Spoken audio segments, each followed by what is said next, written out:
গোস্বামী। আমি একজন obstetrician gynaecologist. আমার প্র্যাকটিসিং এরিয়া হচ্ছে দমদম, গোরাবাজার, তারপরে হচ্ছে রাজারহাট, নিউটাউন, এসব জায়গাতে আমার মেন প্র্যাকটিসিং এরিয়া। সো আজকে আমার টপিক অফ ডিসকাশন হবে ফাইব্রয়েডস। ফাইব্রয়েডস মানে আমাদের বাংলা ভাষাতে যেটা মেন হচ্ছে বলা উচিত সেটা হচ্ছে ইউট্রাসের মধ্যে টিউমার, যেটা আমাদের মেডিকেল ভাষাতে আমরা বলি হচ্ছে ফাইব্রয়েড ইন ইউট্রাস। ঠিক আছে?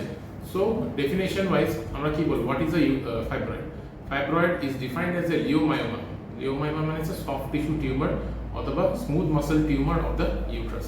এটা কিন্তু যে কোনো কারোরই হতে পারে, এনি এজ গ্রুপ অফ মহিলাদের হতে পারে যারা মেনস্ট্রুয়েটিং এজ গ্রুপের মধ্যে পড়ছে। মেনলি অ্যারাউন্ড 25 থেকে 45 ইয়ার্স অফ এজের মধ্যে এই জিনিসটা মোস্ট কমনলি দেখা যেতে পারে।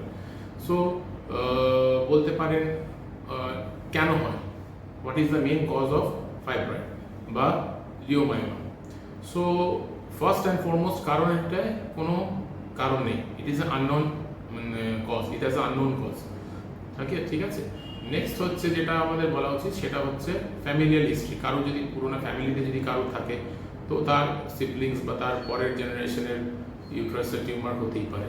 3 নম্বর হচ্ছে hormonal dependent, it is a oestrogen dependent tumour.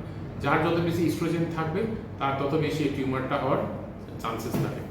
আচ্ছা, কারো যদি বাচ্চা কম হয়, ঠিক আছে, মানে নালিপ্যারেস মানে কোনোদিন কারো বাচ্চা হয়নি বা সে সেক্সুয়ালি অ্যাক্টিভ নয় বা তার কোনোদিন বিয়ে না হওয়ার কারণের জন্য সে কোনোদিন সেক্সুয়ালি অ্যাক্টিভ হয়নি বা বাচ্চা বিয়ার কোনোদিন করেনি, they are very prone to grow fibroids in the tumour. Because কেন হচ্ছে, যার যত প্রেগনেন্সি বাড়বে তার ইন্টারেস্টটা ইস্ট্রোজেনটা ওই প্রেগনেন্সি রিলেটেডের মধ্যে থাকছে। ঠিক আছে? সো এই ইস্ট্রোজেনটা আলাদাভাবে কাজ করতে পারছে না ইউট্রাসের উপরে, সো টিউমারটা আর গ্রো করছে না।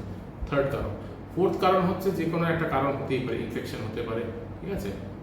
এই 4-5টা কারণের জন্য মেনলি ফাইব্রয়েডস হয়। সো নেক্সট আপনারা আমাদেরকে যেগুলো জিজ্ঞেস করেন যে কি হতে পারে ফাইব্রয়েডের জন্য, কি কি কমপ্লিকেশনস হতে পারে।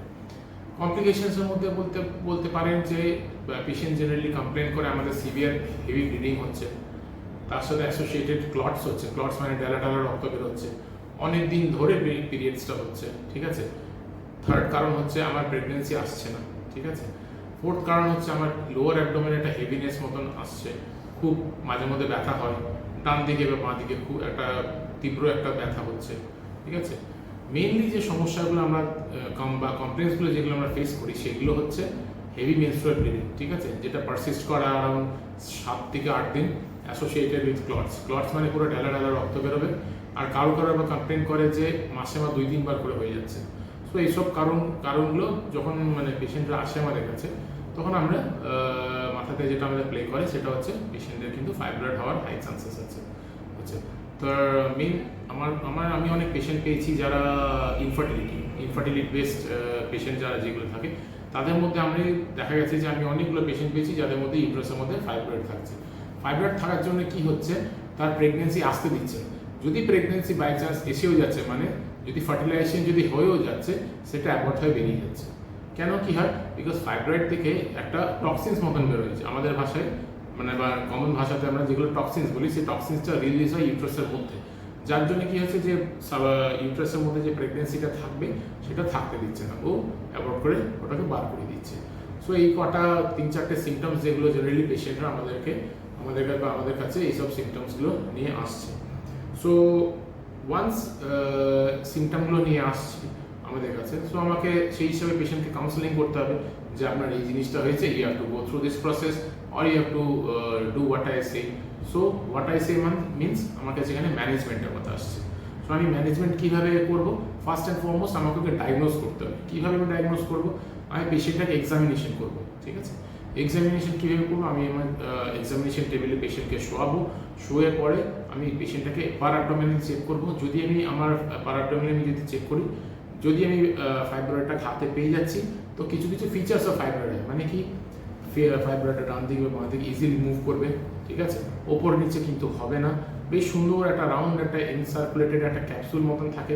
ঠিক আছে? এইসব কারণগুলো হচ্ছে, এগুলো হচ্ছে findings in the per abdomen findings. Next আমি যেটা ডায়াগনোজ করতে পারবো সেটা হচ্ছে আমি পার ভ্যাজিনাল ফাইন্ডিং। পার ভ্যাজিনাল মানে কি? ভ্যাজিনাল থ্রু দিয়ে আমি এক্সামিনেশন করে দেখবো যে ইউট্রাসের সাইজটা কতটা বড় হচ্ছে। সো ওটা আমাদের কাছে একটা আইডিয়া দিয়ে দেবে হ্যাঁ যে ইউট্রাসের মধ্যে একটা টিউমার্স গ্রোথ হয়ে থাকতে পারে। সো ওটা আমি কীভাবে কনফার্ম করবো, নেক্সট কীভাবে কনফার্ম করবো, পেশেন্টকে আমি বলবো আপনি একটা আল্ট্রাসাউন্ড করে আসুন, ঠিক আছে। Ultrasound can be done in 2 ways, it's a per abdomen ultrasound or it can be a transvaginal ultrasound. So আজকালকার দিনে transvaginal ultrasound is more preferable than abdominal ultrasound, because কী হচ্ছে আমরা 360 ডিগ্রি পুরো ভিউটা পাচ্ছি। পেশেন্টরা আমাদের অনেক টাইম বলে যে আমরা ট্রান্সভাইজিনাল করতে চাই না, বাট আমরা এজ এ ডাক্তার হিসেবে অলওয়েজ এনকারেজ করি to go for ultrasound, transvaginal ultrasound, because কি হয় ট্রান্সভাইজিনাল আল্ট্রাসাউন্ডে আমাদের পিকচারটা খুব ক্লিয়ার হয়ে যায় রাদার দ্যান পার অ্যাবডোমেন ফাইন্ডিং, ঠিক আছে। তো অবভিয়াসলি পেশেন্টকে আমি বলবো যে ট্রান্সভাইজিনাল সোনোগ্রাফি করে নিয়ে আসতে। নেক্সট হচ্ছে যদি ওটা সোনোগ্রাফিক্যালি যদি আমি যদি কনফার্ম যদি না করতে পারছি, ঠিক আছে, নেক্সট আমি যেটা অ্যাডভাইস করবো সেটা হচ্ছে সিইসিটি অ্যাবডোমেন, মানে CT scan of the abdomen. তো এইগুলোতে আমরা মোটামুটি একটা ফাইন্ডিং পেয়ে যাচ্ছি যে হ্যাঁ পেশেন্টটার ফাইব্রয়েড হলেও হতে পারে। নেক্সট যেটা ফাইন্ডিং সেটা হচ্ছে একটা হিস্টোস্কোপি। হিস্টোস্কোপি মানে হচ্ছে কি একটা আমাদের কাছে ইনস্ট্রুমেন্ট আছে, একটা ক্যামেরা, যেটা আমরা ইউট্রাসের মধ্যে ইনসার্ট করি, আমরা টিভিতে আমরা দেখে নিই যে ওর মধ্যে ইউট্রাসের মধ্যে কোনো টিউমারাস গ্রোথ কিন্তু আছে কিনা, সেটা আমাদের ভাষায় আমরা বলি হিস্টোস্কোপি। আর নেক্সট আমরা যেটা করতে পারি সেটা হচ্ছে ল্যাপ্রোস্কোপি, মানে পেট ফুটো করে ক্যামেরা পেটের মধ্যে ঢুকিয়ে আমরা একটা ভিউ পেতে পারি of the fibroid that can take place inside the uterus. So এইসব হচ্ছে ইনভেস্টিগেশনস যেগুলো which we generally do to diagnose a fibroid. আচ্ছা, এবার আপনি ডায়াগনোজ করে নিয়ে চলে এলেন আমার কাছে যে আমার ফাইব্রয়েড হয়েছে, ঠিক আছে। তো নেক্সট আমার কাছে হচ্ছে ম্যানেজমেন্ট কিন্তু অনেক ধরনের হয়।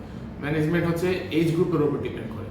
কেউ যদি 35 বা 40 নিচে যদি থাকছে তো অবভিয়াসলি আমি ওকে মেডিকেল ম্যানেজমেন্ট করবো আনটিল অ্যান্ড আনলেস তার কাছে কোনো সিমটম আছে, excessive amount of symptom. Maximum ক্ষেত্রে দেখা গেছে পেশেন্ট আর এসিমটোম্যাটিক, মানে কোনো সিমটম তাদের থাকে না, ঠিক আছে, জাস্ট একটা লোয়ার ডায়ালেকিং একটা পেইন থাকে, ওরা একটা ইউএসজি করতে। তো অ্যাক্সিডেন্টাল ফাইন্ডিং অফ ফাইব্রয়েড, এটা হচ্ছে one of the foremost finding, ঠিক আছে। নেক্সট হচ্ছে নেক্সট যেটা হচ্ছে আমি ওকে মেডিকেল ম্যানেজমেন্ট দেবো। মেডিকেল ম্যানেজমেন্ট বলতে কি অনেক ধরনের ওষুধ যেটা কি করছে টিউমারটাকে সাইজে শ্রিঙ্ক করে দিতে পারে বা যে জায়গাতে আছে সেই জায়গাতেই রাখতে পারে, ঠিক আছে। তো এই মেডিকেল ম্যানেজমেন্টটা মোটামুটি 5 থেকে 6 মাসের মধ্যে ভ্যারি করে, ঠিক আছে। দেখার পরে যে 6 মাস বাদে আমি আবার একটা সোনোগ্রাফি করে দেখবো যে হ্যাঁ আগে যে সাইজটা ছিল তার সাথে এই সাইজটা কতটা কমেছে বা সেই জায়গায় আছে কিনা। যদি দেখছি যে হ্যাঁ কমে যাচ্ছে, ওয়েল অ্যান্ড গুড, খুব ভালো, আরও কন্টিনিউ রাখবো। বিকজ হ্যাঁ বাট এই যে ওষুধগুলো আমরা যেগুলো ইউজ করি বেশি দিনের জন্য আমরা রাখতে পারি না, ইউজ করতে পারি না, বিকজ এগুলো লিভারকে খুব এফেক্ট করে। তো তার জন্য মাঝে মধ্যে আমাদের কিন্তু লিভার ফাংশন টেস্ট মাঝে মধ্যে কিন্তু করা উচিত, ঠিক আছে, অফ দ্য পেশেন্ট। আচ্ছা, নেক্সট হচ্ছে থার্ড যে ইম্পর্টেন্ট যে ম্যানেজমেন্টটা সেটা হচ্ছে মায়োমেক্টমি। মায়োমেক্টমি মানে কি, যারা এজ গ্রুপে অ্যারাউন্ড 25 থেকে 30 বা 35-40 মধ্যে যারা থাকছে, যে পেশেন্ট গ্রুপ অফ পেশেন্ট থাকছে, তাদেরকে আমরা অ্যাডভাইস করি মায়োমেক্টমি। মায়োমেক্টমি মানে কি, আমরা ইউট্রাসে একটা ইনসিশন দেবো, যে টিউমারটা যেটা হয়েছে আমরা টিউমারটাকে বার করে ইউট্রাসটাকে আবার বন্ধ করে দেবো। তাহলে কি হচ্ছে, আমরা ওর ইউট্রাসটাকেও প্রিজার্ভ করতে পারছি, ওর টিউমারটাকেও আমরা বাইরে বার করে দিতে পারছি, আর patient can lead a healthy life thereafter, ঠিক আছে। সো আমার কাছে অনেক এরকম 20-25 রিজিয়ন এজ গ্রুপ পেশেন্টও এসেছে যাদেরকে আমরা ল্যাপ্রোস্কোপিক্যালি আমরা এই টিউমারটা বার করেছি। They are living a very good life, তাদের পিরিয়ডসও রেগুলার হচ্ছে, তার পেনটাও অনেকটা কমে গেছে। So they are very good at this moment.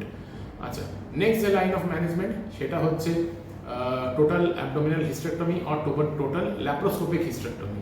এইগুলো আমরা কাদেরকে অ্যাডভাইস করি, যারা পেশেন্টগুলো যারা 40 ইয়ার্স অ্যান্ড অ্যাবাভ, যারা ফ্যামিলি কমপ্লিট করে নিয়েছে। মানে ফ্যামিলি কমপ্লিট মানে কি, তাদের বাচ্চা সব হয়ে গেছে, in future they do not desire to have one more pregnancy. So তাদের কাছে ইউট্রাসটা রাখাটা খুব একটা অ্যাডভাইসেবল নয়, বিকজ কি হয়, যত আপনি এইরকম টিউমার সাথে আপনি ইউট্রাসটাকে রাখছেন, পরবর্তীকালে কিন্তু টিউমারটা বেড়ে যাওয়ার কিন্তু হাই চান্সেস থাকে, because it is a estrogen dependent tumour. আপনার যতদিন পিরিয়ডস চলবে ততদিন কিন্তু আপনার এই ইস্ট্রোজেনটা সিক্রিট হতে থাকবে, আর ইস্ট্রোজেন যতদিন সিক্রিট হতে থাকবে ফাইব্রয়েড কিন্তু সেই ইস্ট্রোজেনটা ফিড করবে আর নিজের সাইজে কিন্তু বাড়তে থাকবে। সো আমরা 40 ইয়ার্স অ্যান্ড অ্যাবাভ যাদের হয়ে যাচ্ছে তাদেরকে আমরা অ্যাডভাইস করি আপনি একদম হিস্টেক্টমি করে নিন, বিকজ পরবর্তীকালে কিন্তু লেটার অন ইন লাইফ ওটা কিন্তু সাইজে বাড়বে, ওটা আপনাকে অবধারিত কিন্তু হিস্টেক্টমি করতেই হবে। তখন কিন্তু মেডিকেল ম্যানেজমেন্ট খুব একটা হেল্পফুল নয়, বিকজ কি হচ্ছে, এক তো হচ্ছে ওষুধ খুব একটা ভালো কাজ করে না at that age group of or it is not advisable to proceed with the tumour for a long period of time. So so ওই গ্রুপ অফ পেশেন্টদেরকে আমরা বলি যে আপনারা ডাইরেক্টলি ইউট্রাসটাকে রিমুভ করে নিন। এইটাই ছিল আজকে আমার topic of discussion regarding uterus ইউট্রাসের tumour or fibroid in uterus. Thank you. যদি ভিডিওটা ভালো লাগে আপনাদের কাছে, তো আপনি আমাকে কন্ট্যাক্ট করতে পারেন in the number provided or in the link provided or my chamber address.